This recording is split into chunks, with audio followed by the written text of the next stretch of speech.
That constant hum, the questions, the worries, maybe sometimes, yeah, even outright panic about parenting in this super digital world. Oh, yeah. I think we all feel that. It feels like every day there's a new headline, right? Another worry about kids and screens. Absolutely. And it changes so fast. It's tough for parents to know what's reliable info versus just, opinions flying around. Exactly. So today we're doing a deep dive. We're going into some really insightful research-backed stuff on parenting in the digital age. Mm-hmm. We're pulling directly from Professor Jacqueline Nessie's brilliant work, her Substack newsletter, Technosapiens. Fantastic resource. Totally.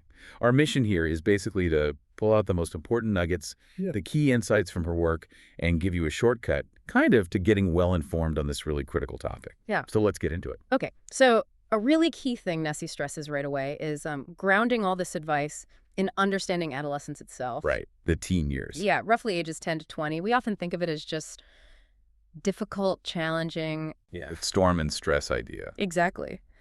But Nessie's research, and she builds on others like the UCLA Center for the Developing Adolescent, she reframes it. She says these years are actually this unique time of super fast growth, learning, development. It's a huge opportunity, actually, for adults to help shape who teens become. That's such an important shift in perspective. Yeah. Not just getting through it, but seeing the opportunity. Right. It's about working with their developmental needs, not, fighting against them. And she lays out 6 key scientific needs for teens. That sounds like a really useful framework for parents. It really is. So first up is exploration and risk-taking. Okay. Teen brains are just wired for excitement, for novelty. So the idea is we should encourage healthy risks. Like what kind of healthy risks? Well, trying a new sport, maybe taking a tougher class at school, or, using their voice online or offline to stand up for something they believe in, things that feel a bit challenging but are ultimately constructive. Got it. Okay, what's next? That leads nicely into the need for meaning and purpose through contribution.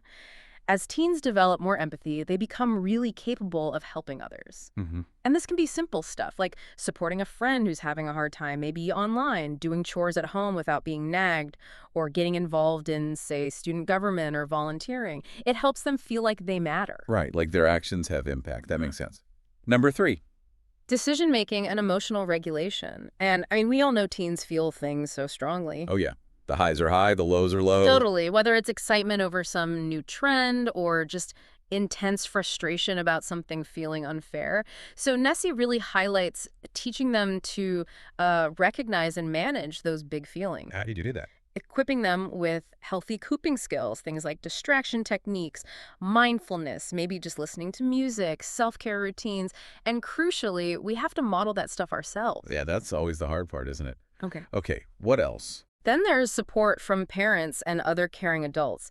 Even when they act super independent. Which they do. They still absolutely need warmth, our interest, and, appropriate structure. That means clear rules, boundaries, and parents basically knowing what's going on in their lives. Monitoring, yeah. Right. And having other supportive adults, coaches, teachers, mentors, that's also really vital for them. Okay, 2 more. 5th is developing values, goals, and identity. They're actively figuring out, who do I want to be? That's a big question. It is. And they're influenced by everything: peers, family, community, even random TikTok trends, Yeah. So they need some freedom to experiment, but also our support as they explore different parts of their identity: racial, ethnic, gender, sexual identity, helping them do that safely. Right. And the last one. Finally, respect and social status. Teen brains become hyper aware of social standing during these years. So providing healthy ways for them to gain respect, maybe their school achievements, extracurriculars, or just by treating them like competent people whose opinions actually matter. That's incredibly important for their self-worth. Wow. Okay. So understanding those 6 needs really does change how you might approach things. But how does this translate to, the everyday screen time arguments? Well, Nessie says it starts by rethinking what we mean by discipline. Okay. Not just punishment. Exactly. She defines it as your entire system for teaching kids acceptable behavior. And it's built on 3 things: warmth, structure, and effective consequences. Okay, let's break that down. Warmth. Warmth is pretty straightforward. It's showing affection, support, actively building that positive, loving connection. So what does that look like? For little kids, maybe it's dedicated special playtime. For older kids, maybe a movie night or, I don't know, even making a silly TikTok together. Right. These moments, she calls them deposits in the bank. They build trust. I like that. Okay, and structure. Structure means having consistent, predictable limits, rules, and expectations, and being really clear and specific. So not just less screen time. Right. More like, okay, you can play Minecraft for 30 minutes on weekdays, but only after homework's done, and it has to be before 8 p.m., something concrete. Mm-hmm. And for older kids, she suggests actually involving them in setting the rules, makes them feel more ownership. It's kind of firm but flexible. You need to know your absolute deal breakers versus the things you'd prefer they didn't do but might negotiate on. Okay, warmth, structure, Yeah. and consequences. Yeah. This ties into that learning theory, right? Exactly. Operant conditioning. Sounds technical, but the basic idea, going way back, is super simple. Behaviors followed by a good outcome are more likely to happen again. And one's followed by a bad outcome. Less likely. Precisely. Understanding this is key to guiding kids' behavior online or off. So Nessie breaks down the types of consequences. Yeah, there are 4 main types. First is positive reinforcement. Adding something good, like maybe giving some extra screen time because they finished their chores early without being asked. Okay. Rewarding good behavior. Then negative reinforcement, taking away something bad or annoying, like maybe lifting a screen time restriction for a bit because they clean their room proactively. You're removing a negative rule. Right. Then there's punishment. Yeah. Positive punishment is adding something bad. So if they posted something inappropriate, you might add a new rule, like they now need permission before posting anything on TikTok. Adding a restriction. And negative punishment is taking away something good. This is probably the most common one parents use, like taking away their phone for the rest of the day because they broke a screen time rule. Okay, that makes sense. But Nessie points out a common mistake, right? Yes, a huge one. Ah. Sometimes our attention, even if we're scolding or lecturing them, can actually act as positive reinforcement for younger kids. They crave the attention, good or bad. Oh, interesting. So yelling might accidentally encourage the behavior. It can, yeah. And also giving in when they escalate, like having a huge tantrum over the iPad and you finally just give it back to make it stop, that reinforces the tantrum itself. Ugh, been there. We all have. And related to that, she talks about something called the extinction burst. The what now? Extinction burst. It means when you start consistently ignoring an unwanted behavior that used to get attention, like whining, expect it to get worse for a bit before it gets better. Worse. Oh, great. I know, but it's actually a sign it might be working. They're trying harder to get the old reaction. Knowing this helps you stay consistent and not give in right when it feels toughest. Okay, that's actually really helpful to know. It explains a lot about those after-screen meltdowns too, doesn't it? Yeah. Why do kids flip out so much when it's time to turn things off? Nessie's research points to a few key reasons. I mean, first off, it's just hard to stop doing fun things, right? Screens light up the brain's reward centers. True. Also, kids might have temporary problems with executive functions. Switching tasks is hard. Sometimes they might be imitating bad behavior they saw on a show. Oh, interesting. Or maybe stopping interrupts their progress in a game, which is super frustrating. Screen time might be replacing needed physical activity. Sometimes it's just overstimulation, or they have these big feelings, excitement, frustration, that don't just switch off. That makes a lot of sense. Yeah. So knowing why helps us figure out what to do. Exactly. She offers proactive strategies, like experiment with different types of shows or games. Try different ways of stopping. Give those 5-minute or 2-minute warnings. Mm-hmm. Talk to them about the transition. Ask them, hey, why is it sometimes hard to turn off the iPad? Help them build that self-awareness. What else? Make a plan together beforehand. Like, okay, we'll watch 2 episodes, then it's off. Think about timing. Maybe don't have screen time right before something demanding. Maybe plan a calm activity after screens. Good idea. And the big one, be consistent. Stick to the limits, even with whining. You can validate their feelings. I know you're disappointed, it's time to stop, but hold the line. Right. Consistency is key. Oh, and turn off autoplay. Seriously. If meltdowns are happening all the time, maybe you do need to reduce the overall amount of screen time. Okay. That consistency point feels really important. Which kind of leads us to some specific digital challenges, right? Like, what about the really little kids, ages 5 and under? The guidelines seem super strict. They are pretty strict. The AAP and WHO say basically no screens under 18 months except video chat, then 18-24 month only co-viewing educational stuff, and 2-5 years, an hour or less of high-quality programming. But the reality is often different. Very different. Nessie points out that, on average, 2 to 4-year-olds are getting something like 2.5 hours a day. Wow. Her take, which I find really helpful, is that the specific hour cutoffs can be a bit arbitrary. The real question is screen time interfering with the absolute essentials for healthy development? Which are? Sleep, physical activity, and crucially, that back and forth human interaction. She calls it serve and return. Serve and return. Like tennis. Kind of. Imagine a baby babbles or points. The parent serves back by responding, naming the objects, making eye contact. That responsive interaction is fundamental for brain development. Too much passive screen time can get in the way of that. Got it. So it's about balance and what screen time might be displacing. What about what they watch? Does it have to be educational? Nessie says developmentally appropriate is key. It doesn't always have to be explicitly educational, but those shows often do have positive messages. She looks for 4 qualities in good shows. They should be active, prompting responses, engaging, holding attention without being overwhelming, meaningful, connecting to their lives, and socially interactive, modeling positive interactions. Like Daniel Tiger or Sesame Street? Exactly. Daniel Tiger, Sesame Street, Dora, Super WHY, those kinds of shows often hit those marks. And do kids actually learn from screens at that age? Well, Nessie highlights the video deficit. Basically, kids under 3 learn way less effectively from a 2D screen compared to a real live person. Why is that? A screen can't respond contingently, offer different angles, provide that rich multisensory input like a real person or object can. Once kids are 3 or older, some learning can happen from screens, but it's significantly boosted if you co-view, watch with them, and talk about it. Okay. And for stopping those screen time battles with little ones, any quick tips? Yeah, similar ideas. Clear expectations before screens go on, offer simple choices, turn it off now or in 2 minutes, give simple reasons, time for bath, use visual timers, give warnings, be consistent afterwards, and validate feelings while holding the boundary firm. Great practical advice. Okay, let's shift gears to something that causes a lot of anxiety. Dopamine, the whole screen addiction fear. Right. The narrative is often that screens cause these dangerous dopamine surges, just like drugs, leading to addiction. So what's the reality, according to Nessie's research? What is dopamine doing? She provides a really important clarification. Dopamine isn't just a pleasure chemical. It's a neurotransmitter involved in lots of things, movement, sleep, learning. But its main role here is motivation. It drives us to seek out rewarding things. So screens are rewarding. Yes. Like many enjoyable activities, dopamine gets released. And social media platforms especially are designed very cleverly. Features like endless scrolling, unpredictable likes that creates what scientists call variable reward schedules. It leverages that dopamine response to keep us engaged, keep us coming back. But is it really addiction, like drug addiction? Nessie is clear. For most people, no, it's not comparable.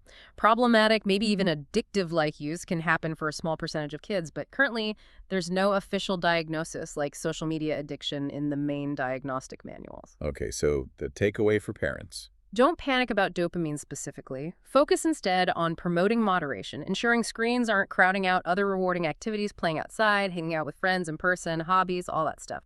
Aim for balance. That's a much calmer perspective.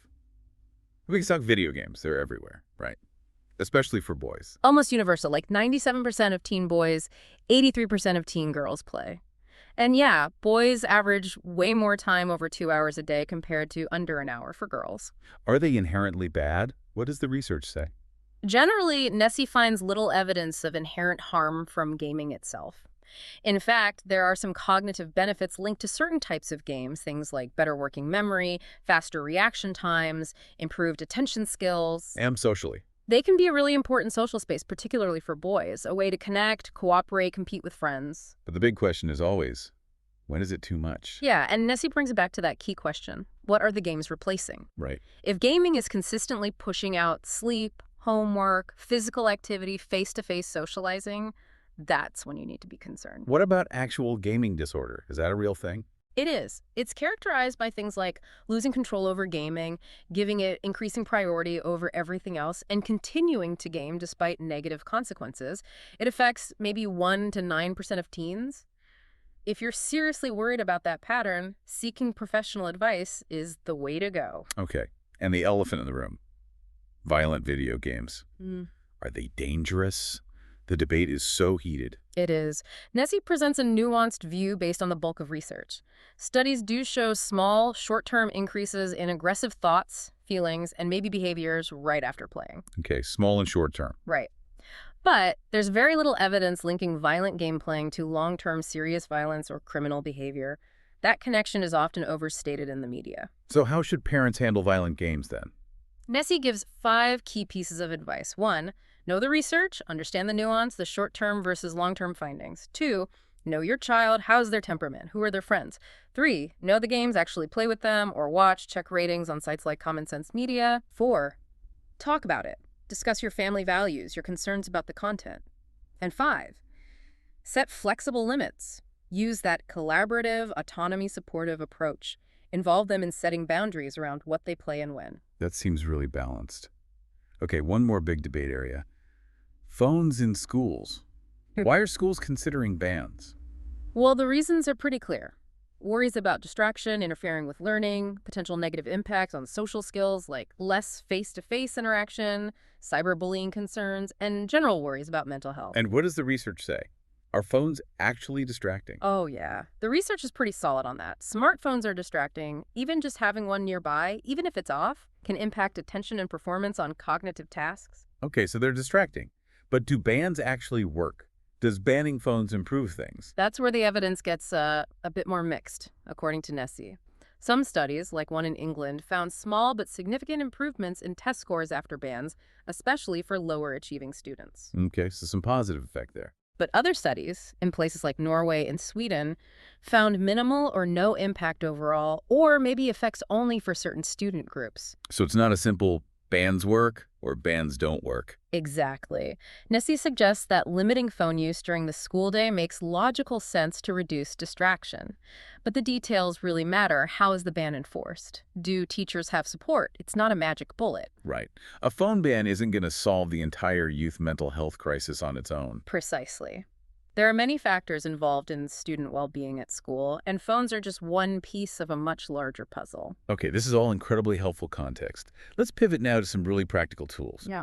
The number one question I hear is, when is the right age to get a kid a smartphone?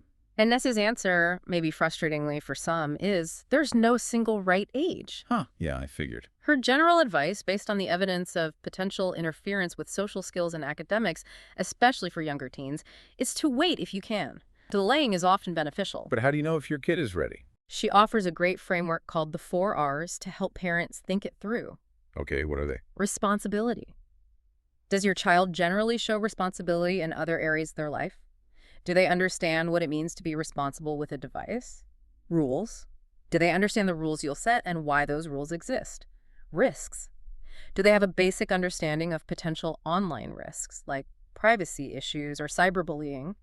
And reasons. What are their actual reasons for wanting a phone? Is it genuine need or just peer pressure? Yeah, it's a really useful checklist. What if you decide they're not ready for a smartphone, or you just want alternatives? Nessie mentioned several options. There are basic phones, yeah. Flip phones still exist. Wow. There are also these minimalist, kid-friendly smartphones like Gab, Pinwheel, or Bark phones, which have limited functionality. And smartwatches can be a good intermediate step, too, allowing calls and texts with approved contacts, but no internet browser or apps. Okay, good options. So let's say they have the phone. Now, boundaries and parental controls. Nessie has some specific rules she recommends.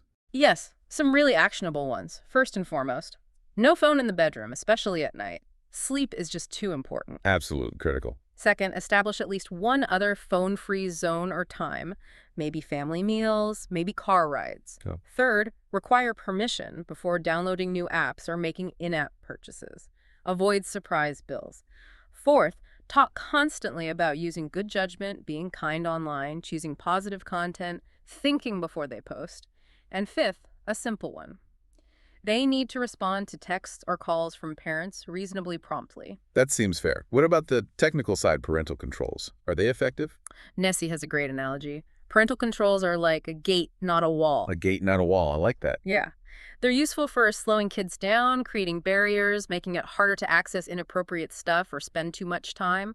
But they're not foolproof. Determined kids can often find workarounds. So don't just set them and forget them. Definitely not. The crucial thing Nessie emphasizes is that setting controls needs to be an ongoing conversation. Sit down with your child, explain why you're setting certain limits, listen to their perspective, and adjust the controls together as they get older and show more responsibility. Can you give some examples of the kinds of controls available? Sure.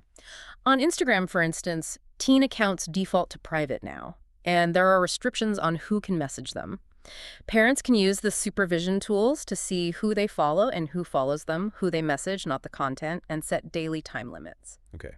What about TikTok? TikTok has different settings for younger teens, 13 to 15, versus older ones, 16, 17, regarding things like direct messages and comments.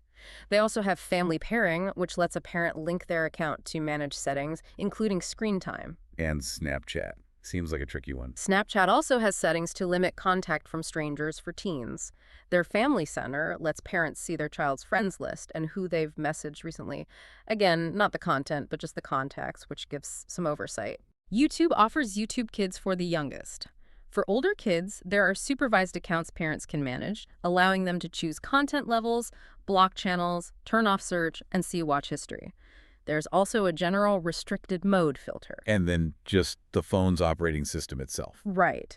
Both Android with Google Family Link and iOS with Apple Family Sharing and Screen Time have built-in tools. You can set time limits for specific apps or overall usage, approve app downloads, track location, and filter web content. So many tools. Lots of tools.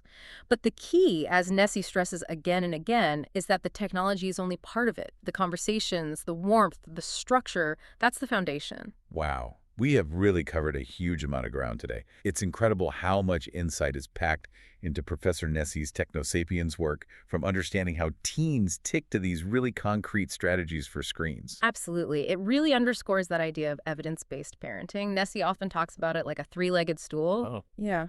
The research, like everything we've discussed today, that's one crucial leg. But the other two legs are just as important. Your own unique expertise as a parent who knows your child best, and your child's individual characteristics, their temperament, their strengths, their challenges. So the science gives us direction, but we still need to use our judgment. Exactly. The research provides the map, maybe, but you are the one driving, adapting to the specific terrain of your family and your child. Your informed judgment makes it work. That's a really empowering way to think about it. It leads to a final thought, maybe, for everyone listening. Yeah, perhaps something to mull over. In this world where digital tech just keeps changing so fast, how can you shift from just reacting to the latest crisis or headline? Yeah. How can you proactively take these kinds of evidence-based insights we've talked about and use them to really shape a digital environment at home that doesn't just help your kids survive, but actually helps them thrive?